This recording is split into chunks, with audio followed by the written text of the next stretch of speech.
नमस्कार, मैं हूं संजय श्रीवास्तव और आप देख रहे हैं वीआईपी न्यूज। वीआईपी न्यूज का खास प्रोग्राम जनसदन में आप सभी का स्वागत है। 24 घंटे चुनावी मूड में रहने वाली भारतीय जनता पार्टी के लिए आज का दिन शुभ नहीं है। वहीं कांग्रेस जो संघर्ष की लड़ाई लड़ रही थी और वह तलाश रही थी अपनी जमीन, आज उसे लग रहा है कि उसको अपनी जमीन मिलती नजर आ रही है। इन दोनों के साथ आम आदमी पार्टी ये साबित किया कि उसे ऐसे ही राष्ट्रीय पार्टी का दर्जा नहीं मिला है, क्योंकि उन्होंने भी वह जीत हासिल की जिसकी आम आदमी पार्टी को खुद उम्मीद नहीं थी। लेकिन इन सब के साथ अगर जीत हुई है कांग्रेस की, तो कांग्रेस की जीत है या राहुल गांधी की जीत है या प्रियंका की जीत है। हार भारतीय जनता पार्टी की हार है कि मोदी जी की हार है कि शाह जी की हार है कि नड्डा जी की हार है। और इन सब के साथ आम आदमी पार्टी का जो संघर्ष है राष्ट्रीय पार्टी बनने के बाद, वह संघर्ष ये दिखाता है कि कहीं न कहीं अगर उन्हें चांस मिलता है तो अपने आप को प्रूव करने में पीछे नहीं हटते। इसी विषय को लेकर के हम चर्चा करेंगे। कांग्रेस की राष्ट्रीय यूथ प्रवक्ता आरुषि सुंदरियाल जी, आरुषि बहुत बहुत स्वागत है। धन्यवाद। भारतीय जनता पार्टी के प्रदेश प्रवक्ता संजीव वर्मा जी, संजीव जी बहुत बहुत स्वागत है। और आम आदमी पार्टी के नितिन जोशी जी हमारे साथ हैं। नितिन जी बहुत बहुत स्वागत है। नमस्कार। सबसे पहले हम चलते हैं भारतीय जनता पार्टी के पास। संजीव वर्मा जी, बहुत संघर्ष, बड़ी लड़ाई। पहले संघर्ष में बहुत पीछे थे, फिर अंतिम समय में आपकी पूरी टीम मैदान में उतरती है, आप मतलब भारतीय जनता पार्टी की, और उस संघर्ष ने ये दिखाया कि हो सकता है कि आप वापसी कर जाएं। कहाँ चूक हुई कि आपकी हार हुई और आप वह भी आंकड़ा नहीं पाए जो पिछली बार था। संजीव वर्मा जी। चुनाव में हार जीत होती रहती है, निश्चित ही वहां पर कुछ स्थानीय कारण रहे होंगे ऐसे जिनका हम सही तरीके से आकलन नहीं कर पाए, और साथ ही जो हमारा पिछला वोट परसेंटेज था उसको वो लगभग आज की तारीख में पूरी तरह से बरकरार है। वोट परसेंटेज में किसी प्रकार की कोई कमी नहीं हुई, किंतु सीटों का जो एक हस्तांतरण था वो उसको गेन करने में हम लोग कहीं थोड़ा पिछड़े हैं, हम लोग कामयाब नहीं रहे। और पार्टी ने वहां पर जीत दर्ज करी है, उन कांग्रेस पार्टी को बधाई देते हैं। जनता का मैंडेट है, वो कभी भी किसी के भी पक्ष में आता है तो ये सब कुछ चलता रहता है प्रजातंत्र में। और साथ ही मैं एक चीज और भी बोलना चाहता हूँ। देखिए, भारतीय जनता पार्टी का तो जो वोट परसेंटेज था, जो मैंडेट था, जो 2018 में था, वो बिल्कुल एक तरह से बरकरार है, किंतु कांग्रेस को जो वोट मिला है, जिस के कारण उनको बढ़त मिली, वो वोट है जो जेडीएस के खाते से कटकर कांग्रेस पार्टी को मिला है, यानी कि जेडीएस माइनस हुई है और कांग्रेस नंबर प्लस हुई है। आप 40 सीट माइनस हुई, तो आप कैसे कर सकते हो कि जेडीएस? मैं लौटूंगा आरुषि के पास लौटूंगा सर, मैं लौटूंगा। अरे अभी तो शुरुआत नहीं हुआ, अभी तो चलेंगे 40 मिनट। आरुषि सुंदरियाल जी, मुद्दों की लड़ाई आपने जीती या नेतृत्व की लड़ाई आपने जीती? आपको ऐसा नेतृत्व मिला जिसने वहां अपने आप को प्रूव किया, या आपने मुद्दों की लड़ाई लड़ी जो मुद्दों की आवश्यकता वहां थी? आरुषि सुंदरियाल। देखिए, दोनों ही कारण हैं, और सबसे पहले तो मैं कहना चाहूंगी, सब सुख लहे तुम्हारी शरणा, तुम रक्षक काहू को डरना। तो ये जो जीत है, मुझे इसका क्रेडिट सबसे पहले बजरंगबली जी को देना है, क्योंकि इस पूरे चुनाव में उनकी एक मुख्य भूमिका रही है। तो सबसे पहला जो है धन्यवाद मैं बजरंगबली को करना चाहती हूँ। दूसरा, मैं जो कर्नाटक की जनता है उसको धन्यवाद करना चाहती हूँ, जिसके आशीर्वाद से हमें ये जीत मिली है। तीसरा, मैं कांग्रेस के हर एक कार्यकर्ता को धन्यवाद करना चाहती हूँ, जिनकी वजह से हमें ये जीत मिली है। और चौथा, राहुल गांधी जी का जो तपस्या है उसको मैं जो है इसका क्रेडिट देती हूँ। जो हमारी भारत जोड़ो यात्रा है उसका एक भारत यात्री जो है वो क्रेडिट का हकदार है। और मुझे ऐसा लगता है कि बहुत सारे फैक्टर्स हैं। कांग्रेस पार्टी ने अपने आप को इम्प्रूव किया है, अपने आप को प्रूव किया है, और साथ में अपने लिए, जिन्होंने बजरंग बली के नाम का दुरुपयोग करने का प्रयास किया। बजरंग बली की तुलना बजरंग दल से की, और बजरंग दल और बजरंग बली में उतना ही फर्क है जितना कि राम और लक्ष्मण। अभी भी आप राजनीति कर रहे हो। आपने अपने मैनिफेस्टो में क्या लाया, फिर आप मुकर गए। आप भी धर्म की राजनीति को करने की कोशिश कर रहे हो, छोड़ने की कोशिश कर रहे हैं। मैं लौटूंगा एकदम। जी जी, ठीक ठीक ठीक, सही बात। संजीव वर्मा जी, आऊंगा। अभी देखिए, बहुत अच्छी बात आरुषि ने कही। आरुषि, मैं आपसे इसका भी जवाब लूंगा। क्लियर, ये जीत कांग्रेस पार्टी की है। आपने राहुल को क्रेडिट देने का प्रयास किया, मैं जानना चाहूंगा। लेकिन उसके साथ मैं आ जाता हूँ नितिन जी। भाई आपको भी बधाई नितिन भाई, आपने पंजाब में वह जीत हासिल की जिस उपचुनाव को किसी ने उम्मीद नहीं की थी। इसको किसको क्रेडिट देना चाहेंगे? निश्चित तौर पर मेरा ऐसा मानना है कि आम आदमी पार्टी वो पार्टी है जो एक परसेप्शन को बदलती है। आप आमतौर पर सुनते होंगे, लोग कहते हैं कि अब देश की जनता जागरूक है, उसको पता है इस चुनाव में किसको चुनना है। मतलब विधानसभा के चुनाव में मैंडेट्स जो मिलते हैं वो उसमें, और लोकसभा के चुनाव में जो मैंडेट्स मिलते हैं उन दोनों में ही हमको पिछले दशक से फर्क देखने को मिला है। पर जैसा कि एक दशक के अंदर आम आदमी पार्टी राष्ट्रीय पार्टी बनी है और जो अपने मैनिफेस्टो में प्रॉमिसेस किए हैं वो पूरे किए हैं, उसी कड़ी में आज का भी एक बड़ी चीज हमको देखने को मिली है कि जहां देश भर में लोग कहते हैं कि एक व्यक्ति या एक पार्टी की लहर है, उससे उन सब बातों को हमने दरकिनार कर उपचुनाव को एक इतने बड़े मैंडेट से जीता है। तकरीबन 58,000 के मैंडेट से उम्मीद थी, निश्चित तौर पर जीत की उम्मीद थी। निश्चित कहीं भी न तो हकीकत में बड़ा अच्छा संजय सिंह का, सॉरी, आपके मुख्यमंत्री का बयान, पंजाब के मुख्यमंत्री का आया कि हमें किसी ने कहीं नहीं दिखाने का, बताने का, जताने का प्रयास किया कि हम संघर्ष में हैं, लड़ाई में हैं, लेकिन जीत हमारी हुई है। तो क्या इसको माना जाए कि आपके क्वेश्चन में और आपके कहने में दोनों में फर्क है। आपने कहा कि उम्मीद थी, बिल्कुल निश्चित तौर पर हमको उम्मीद नहीं, पूरा विश्वास था अपने नेतृत्व के ऊपर कि उन्होंने जो कहा है वो किया है। उसके ही आधार पे तो हम 3 बार दिल्ली में और एमसीडी में दिल्ली में और पंजाब में दूसरी बार में हम सरकार में आए हैं। तो ऐसा नहीं कि हमको ये कुछ अचंभित करने वाला ये रिजल्ट आया। हमको निश्चित तौर पर पूरा यकीन अपने किए हुए कामों पर था। और जो आप कह रहे हैं कि हमारे सीएम साहब का बयान था, उन्होंने ये नहीं कहा हमें उम्मीद नहीं थी, उन्होंने ये कहा हमें दिखाया नहीं जा रहा है। तो देश भर में आजकल चल ही रहा है कि किसी दूसरी एक पार्टी के अलावा दूसरों को नहीं दिखाया जाता। और आज मैं देख रहा था मीडिया में, मतलब कुछ चैनल्स में, कि आज फोटो चेंज थी। तो जब मैंने सुबह देखा कि फोटो चेंज है तो मुझे लगा कि नहीं भाई, इंटरनल सर्वेस तो एक पार्टी की भी कह रहे हैं कि आपको शायद इस बार मैंडेट नहीं मिलने वाला। वो फोटो के आधार पे मैंने तय किया। तो ये फोटो की बात नहीं है। लेकिन क्या इस जीत को, जो कर्नाटक की हुई, पंजाब की जीत की आपको बधाई दी, और सही बात है, इस समय आम आदमी पार्टी कांग्रेस से भी ज्यादा संघर्ष कर रही है। आपके हर वह नेता इस समय अपने अस्तित्व के साथ साथ पार्टी की भी लड़ाई लड़ रहे हैं। ये जो कर्नाटक की जीत है, इसको कैसे देखते हैं? देखिए, निश्चित तौर पर वैसे मेरे को तो इसमें कहना नहीं चाहिए कि वहां मेरी पार्टी का विषय नहीं है, पर फिर भी आपने पूछा है तो काफी समय से हम देखते आ रहे हैं कि मुद्दे खोकर रह गए हैं, मुद्दों की राजनीति होती नहीं है।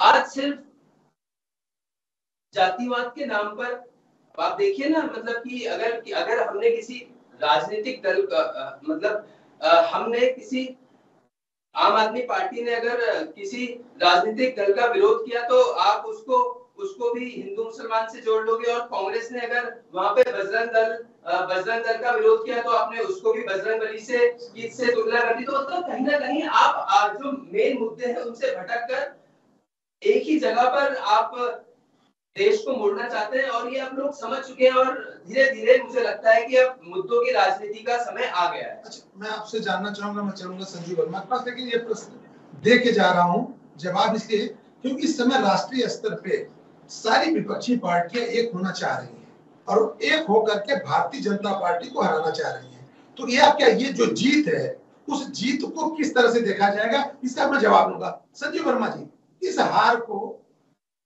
तो होता है ना, जीत की क्रेडिट सब लेना चाहते हैं, इस हार को भारतीय जनता पार्टी किसके ऊपर थोपेगी? भारतीय जनता पार्टी ये कहेगी कि भारतीय जनता पार्टी काम नहीं कर पाई, स्थानीय आदमी में जो तकरार था, जो आपस में गुटबाजी थी, उसकी वजह से हारी या मोदी जी की वजह से हारी? देखिए, जिस तरह से कांग्रेस पार्टी खुल के तीनों में से एक का जवाब दे दीजिए। देखिए, जिस तरह से कांग्रेस पार्टी ने वहां पर एक गलत परसेप्शन और एक गलत नैरेटिव सेट करने का प्रयास किया और उसमें वो कामयाब रहे। और जिस तरह से मैंने आपको पहले भी कहा है, भारतीय जनता पार्टी के जो वोटर्स हैं उसमें किसी प्रकार की न पहले कमी आई थी न आज कमी है। भारतीय जनता पार्टी का जो वोटर था वो पहले भी इंटैक्ट था, आज भी है और कल भी रहेगा। और आने वाला जो 2024 का हमारा चुनाव है उसमें कर्नाटका की ये जो हार हुई है उसका बदला वो हमारा जो वहां की जनता है वो एक तरह से उसकी पूरी पूर्ति करते हुए प्रचंड बहुमत से पूरे कर्नाटका की जितनी सीटें हैं वो भारतीय जनता पार्टी की झोली में डालेगी। साथ ही जो प्रचंड जीत उत्तर प्रदेश के निकाय चुनाव में हुई है, जहां 17 मेयर के पदों में 17 के 17 भारतीय जनता पार्टी की झोली में आए हैं। तमाम नगर पंचायत और नगर पालिका की 2/3 सीटें भारतीय जनता पार्टी की झोली में आई हैं। वो माननीय मोदी जी का जो विजन है उसके ऊपर माननीय योगी जी का जो विजन है, जो सुरक्षा सुशासन और भय मुक्त वातावरण देने का। अभी आऊंगा, यूपी में भी आऊंगा। अरे सर मेरी बात तो पूरी होने दीजिए प्लीज। जो यूपी में माननीय योगी जी के द्वारा एक भय मुक्त वातावरण देने का जो प्रयास हुआ है उसके ऊपर यूपी की जनता ने अपनी मोहर लगाई है। जो वहां पर डबल इंजन सरकार के माध्यम से विकास का एक वातावरण बना है उसके ऊपर जनता ने अपनी मोहर लगाने का काम किया है। और यदि आप 2018 से कंपैरिजन करते हैं तो चाहे नगर निगम हो, चाहे नगर पालिका हो, दोगुने से अधिक सर आपकी बात को आपसे पूछना चाह रहा हूँ, मिले हैं। आपने कहा भारतीय जनता पार्टी नहीं आ रही है, चलो मैं मान जाता हूँ भारतीय जनता पार्टी नहीं आ रही है, कांग्रेस जीती तो है ना। आपने कहा कि कांग्रेस वहां के जो मुद्दों को भटका करके जीती है। कांग्रेस जीती तो अगर जीती है तो भाजपा को हरा के तो जीती है साहब, एक जीत दूसरी जीत। पूरा ये इस चुनाव को क्वार्टर फाइनल की तरह देख रहा था, आने वाले जो और विधानसभा है उसको सेमीफाइनल की नजर देख रहा है। आप तो क्वार्टर फाइनल में ही हार गए साहब, ये आपकी भूल है। मतलब कर्नाटक हार गई। ऐसा जो भी व्यक्ति सोचता है, ऐसे कई सारे उदाहरण पहले भी हुए हैं। पहले भी इस तरह के कई सारे उदाहरण देखने को मिले हैं। लेकिन 2024 में हमारी वर्तमान में 303 सीटें हैं और हम 350 को भी लांघने का हम लोग काम करेंगे। जिस तरह से 400 ले लो ना, क्या दिक्कत है? क्या 400 पूरी ले लो, आप कहाँ दिक्कत आ रही है? सर हम हो सकता है हम तो 350 कह रहे हैं, चलिए तो 400 को भी लांघ जाए, 400 को भी लांघ जाए, कोई बड़ी बात नहीं है। पिछली बार भी हमने 280 का टारगेट रखा था, हम 303 पाए हैं। संजीव वर्मा लौटूंगा मैं, क्योंकि बहुत से विषय हैं और उस विषय में आपको ये मानना पड़ेगा कि भारतीय जनता पार्टी आज हारी है।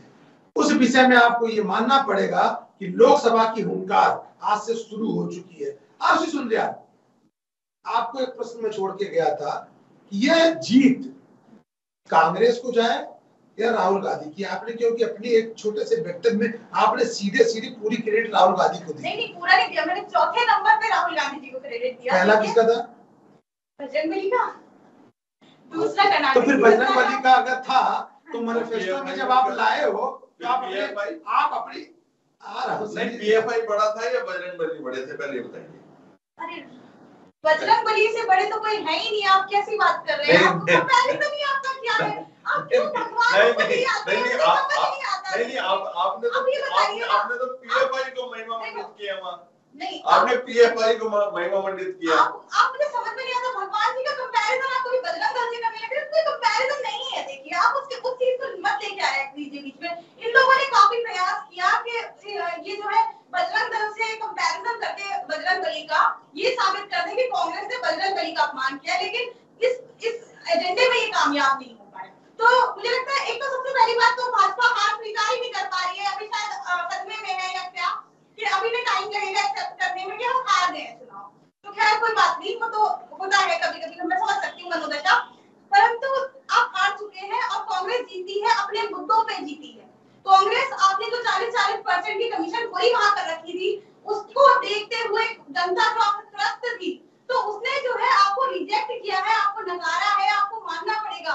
तो भ्रष्टाचार को देखते हुए, सारे मुद्दों को देखते हुए भाजपा को नकारा है और कांग्रेस को एक्सेप्ट किया है। संजय जो इन्होंने झूठ परोसा था, देखिए जो एक नैरेटिव सेट किया था, परोसने का काम आपका है, ये लोग आपका जो झूठ है, आपका जो झूठ है वो अब जनता के सामने आ चुका है।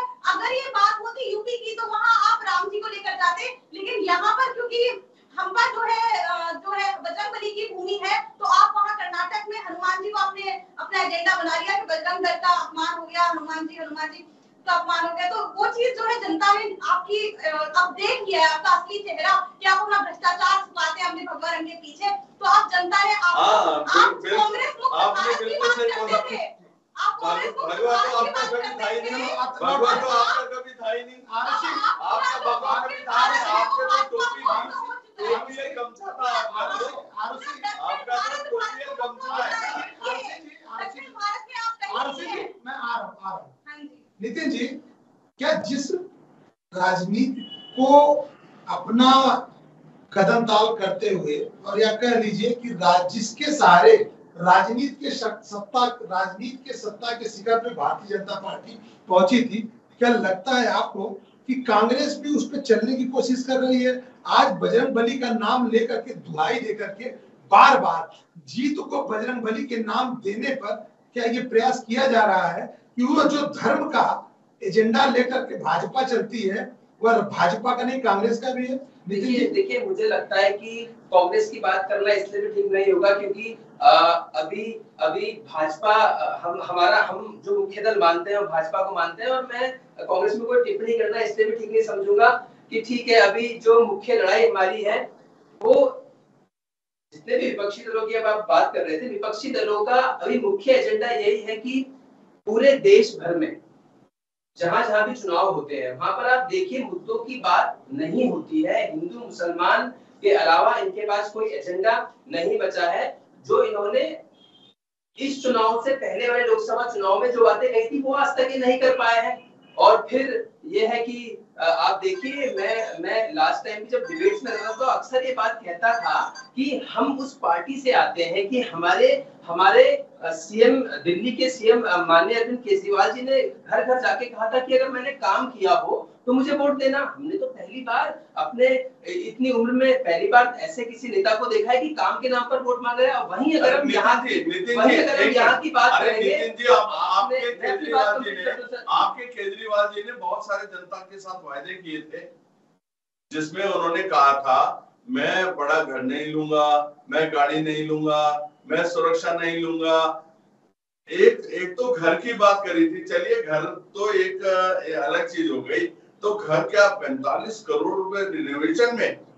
अरे आप कहाँ गए वो मफलर, कहाँ गए वो चप्पल? अरे कहाँ गए वो सबको दिखाने का और है, खाने का और है, हाथी के दांत है, हाथी के दांत है, दिखाने का और है, खाने का और है। भ्रष्टाचार में हम दो मंत्री जेल में है, तिहाड़ में जेल में है, और ये 18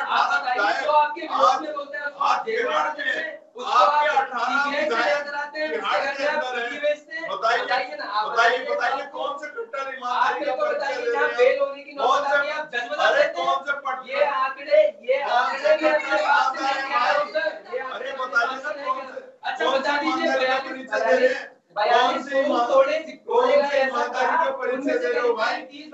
उनके पास मिले।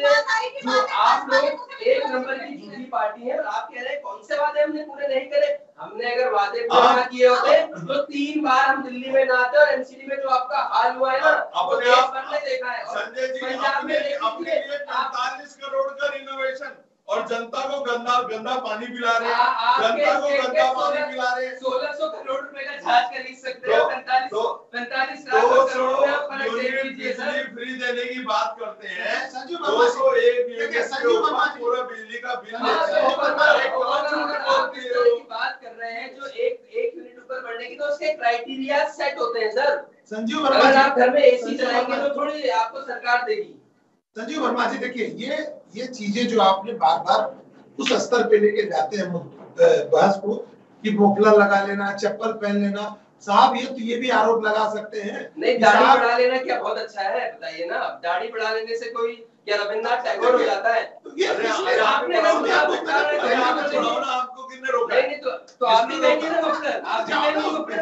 आपको किसने रोका? पहनिए मफलर। फर्जी डिग्री बनाता है तो उसके लिए कोई सजा होती है क्या? मैं संजीव वर्मा जी से पूछना चाहती हूँ कि फर्जी डिग्री बनाने के लिए कोई सजा होती है? क्यों नहीं होती? किसने बनाई भाई? नरेंद्र मोदी जी की डिग्री फर्जी है तो उसपे आप कुछ बोलते नहीं है कभी। उन्होंने उनके खुद के बयान है कि मैं 8वीं पास हूँ, मैं पढ़ा लिखा नहीं हूँ, मैं पढ़ा लिखा नहीं हूँ। फिर वो पोस्ट ग्रेजुएशन करके डिग्री को ले आते हैं। अरे आपको शर्म आनी चाहिए। आपके दोनों नेता बेल पर भ्रष्टाचारी, एक नंबर के भ्रष्टाचारी चोर, माँ बेटे दोनों बेल पर। शर्म नहीं आती। और आप जैसे चोर भाई। संजीव वर्मा मुद्दे पे रहिए। ये कोई मुद्दा नहीं है। अगर आप बहस कर रहे हैं तो बहस में अगर आज कर्नाटक में भारतीय जनता पार्टी की हार हुई है तो अगर जनता जानना चाहती है, कांग्रेस की जीत हुई है और जनता जानना चाहती है तो आप उस पे आइए ना। कौन जेल पे, कौन बेल पे, कौन मुफलर पहनता है, कौन, इस पे भी बहस कर लेंगे। लेकिन अगर आज कर्नाटक में हार हुई है तो आदमी पूछेगा ना किसकी वजह से हारे?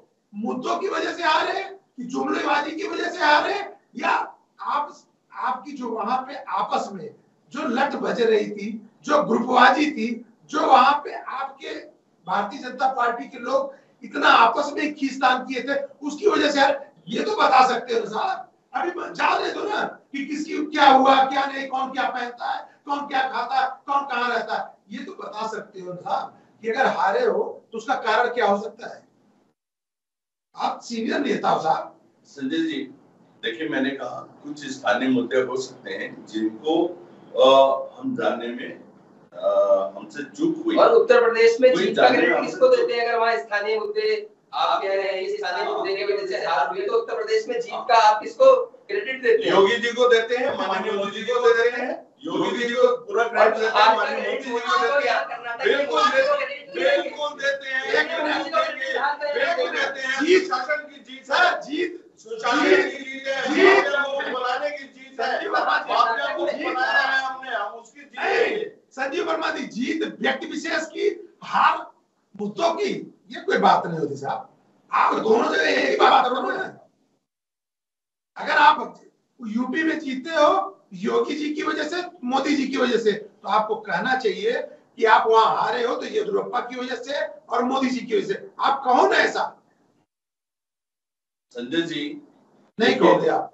संजय जी देखिए, कांग्रेस ने वहां पर जो झूठ फैलाया, झूठ का एक नैरेटिव सेट किया। सर आज की राजनीति झूठ का जो नैरेटिव सेट किया, एक परसेप्शन बनाया और ये लोग अपने झूठ के परसेप्शन को, नैरेटिव को वहां पर फैलाने में सफल रहे। ये उसी का एक मतलब आप जो आज से आए हो अपने अरे ये काम आपका है। झूठे आप झूठे आप तो 15 लाख देने वाले थे, आपने बड़ा झूठा और कौन हो सकता है बताइए। किसानों की आय दोगुनी हो गई। बिल्कुल हो गई। आपका जानकारी आज किसान सम्मान निधि कौन दे रहा है? हमारी सरकार दे रही है। किसान की आय को दोगुना करने का काम कौन कर रहा है? हमारी सरकार कर रही है। किसान को यूरिया की सब्सिडी कौन दे रहा है? हमारी सरकार दे रही है। किसान को नैनो यूरिया कौन दे रहा है? हमारी सरकार कर रही है। आपकी सरकारों में तो यूरिया की कालाबाजारी हुआ करती थी, गैस की कालाबाजारी हुआ करती थी। अरे देश को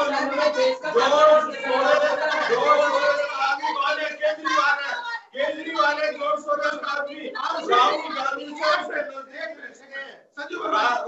से नजदीकी रिश्ते हैं। अंतिम प्रश्न नितिन से, उससे पहले हम आपसी के पास आते हैं। आपसी, क्या अब मुद्दों की लड़ाई शुरू हो चुकी है? आने वाले जितने चुनाव होंगे उसमें खाली मुद्दे ही जीतेंगे या मुद्दों पर चुनाव होगा? आपसी, देखिए कर्नाटक में मुझे लगता है कि मुद्दे जीते हैं, साथ में कांग्रेस पार्टी की जो विचारधारा है कहीं ना कहीं उसकी जीत हुई है, क्योंकि जनता जो है वो चाहती है अब कि एक सेक्युलर पार्टी आए, एक ऐसी पार्टी आए जो धर्मनिरपेक्ष हो, लोगों को लड़ाए ना, ऐसे सेक्युलर पार्टी आए जो बनारस में कोर्ट के ऊपर जनेऊ पहनती है, केरला में क्रॉस लटका लेती है और यहाँ पर पीएफआई का समर्थन करती है। ऐसी सेक्युलर पार्टी जो टुकड़े गैंग के साथ खड़ी हो जाती है, ऐसी सेक्युलर पार्टी, ऐसी सेक्युलर पार्टी और एक इसमें बड़े झूठ। नितिन जी, क्या आज वो दिन आ चुका है इस परिणाम के बाद कि सारी पार्टियां जो एक सोच के चल रही थी नीतीश के द्वारा कि अगर एक मंच पे आए तो भाजपा से लड़ाई मजबूती से लड़ी जा सकती है, क्या वो दिन आ चुका है? देखिए, मेरे को लगता है कि इन 10 सालों में देश की जनता ने अपने को छला हुआ महसूस किया है। संजय जी, ये वही केजरीवाल है जो बोलता था आज के मैं पूरे जीवन